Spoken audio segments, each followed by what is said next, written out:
Hi everybody! Today I'm going to do the Harry Potter tag that Jill did on Friday on our collab channel, Two Americans, One Aussie. So let's jump right in. Number 1. When did you start reading the books? I was in 7th grade, so I guess I was about 11 years old. And my best friend Lauren at the time had been going on and on about how wonderful these books were and how popular they had been in England.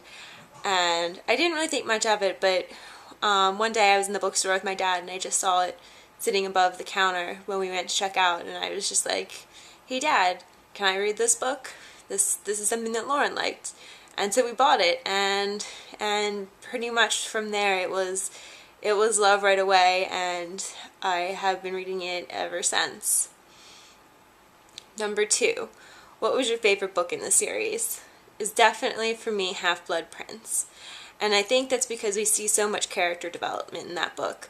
A lot of the characters, Ron, Hermione, and Harry, and Ginny, and Neville, all grow up a lot in this book.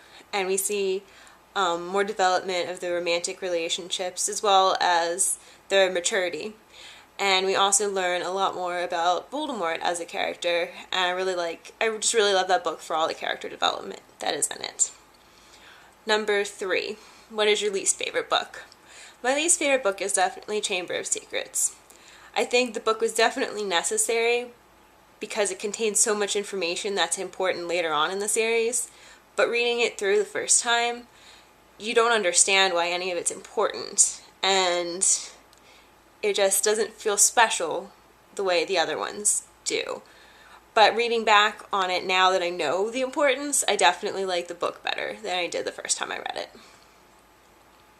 Number 4, who's your favorite character? Definitely Ron Weasley. I love all the Weasleys, but Ron is my most favorite, which I guess isn't surprising as I kind of identify myself with Hermione. So I'm a big Ron Weasley fan. Number 5, favorite character that you love to hate would have to be Bellatrix.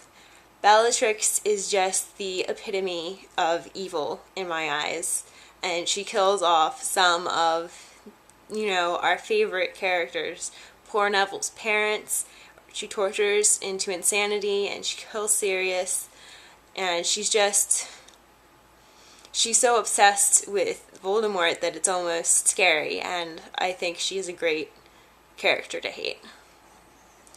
Number 6 is your house. I grew up as a Ravenclaw, but a few weeks ago I got sorted in Pottermore into Slytherin, and I've actually pretty much come to terms with this. I still think that if I had been sorted as an 11-year-old, I definitely would have been a Ravenclaw, but I think as I've grown up I have turned more into a Slytherin, but not the evil type. Number 7, what do you think of the movies? I loved Deathly Hallows Part 1, and I hated pretty much all the other ones. Although watching them again later after I got used to the changes they made, I liked them a little bit better. But really, the biggest thing with the movies for me is that it has brought people into reading and loving the series and into reading in general. And if just one person has learned to love reading based on these movies, then they're definitely worth it. Have a great day.